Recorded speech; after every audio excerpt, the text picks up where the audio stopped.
பேர் எதுக்கிறீங்க நீங்க? எதுக்கு இருக்கீங்க நீங்க? பேர் வச்ச சந்தோஷத்துல நீங்க நாம செய்ய வேண்டிய கடமையை நாம ஒழுங்கா செய்யணும் இல்லையா? கடமையை செய்யாதவன் மடையன், முட்டாள் என்று பொருள். சரி, பெயர் தூக்கு விழா முடிந்து விட்டது. வந்தவர்கள் மணமகிழ வேண்டும். ஆடலும் பாடலும் ஏற்பாடு செய்யுங்கள்.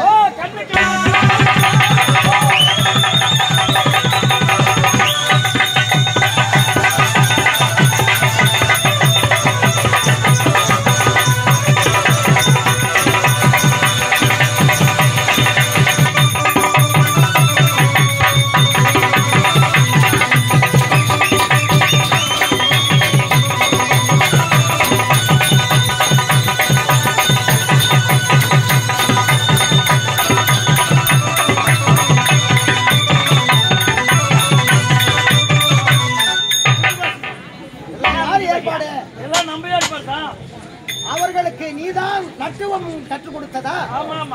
என்ன நட்டுவம்னா என்ன? நாட்டியம் கற்றுக் கொடுத்த ஆசிரியரா? சரி, இது போதாது, இன்னும் அவர்கள் முழு திறமையை பார்க்க வேண்டும். நீங்க வந்து எல்லாத்தையும் காட்ட சொல்றீங்க. இப்ப வந்து கீழே காட்டினாங்க, இப்ப மேல காட்டுவாங்க. ஆமா,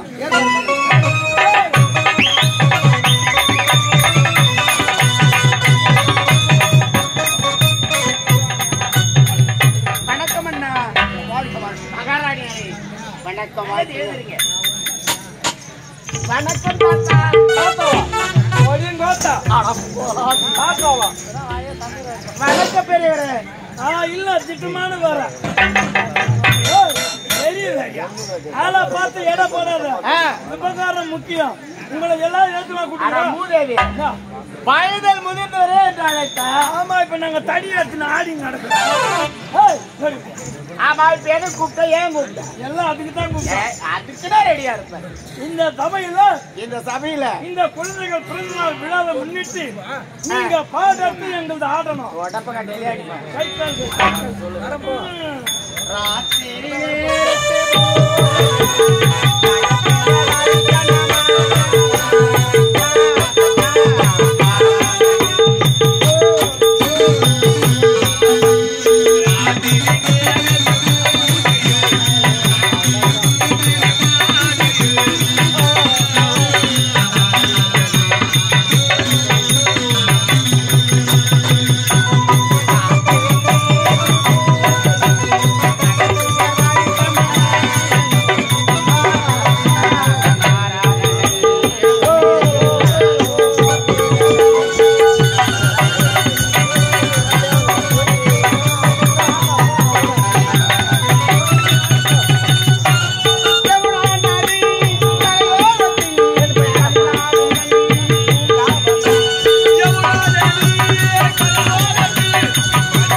நீங்க அவங்க சொன்னீங்க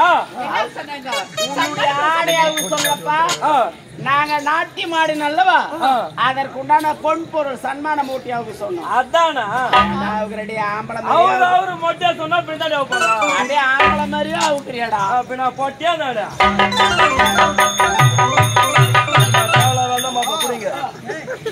கலைஞர்களுடைய மனம் நோகக்கூடாது. ஆகவே அவர்கள் திருப்தி அடையும் அளவிற்கு சன்மானத்தை கொடுத்தனர். படாதீங்க. உங்களுக்கு சேர வேண்டிய சன்மானம் நீட்டா வேணுமோ கொஞ்சம் நீட்டா தான் வேணும் எனக்கு. அப்படின்னா உள்ள போங்க. நான் வந்து குழந்தை உள்ள போங்கம்மா, காசு கொடுக்குறேன்.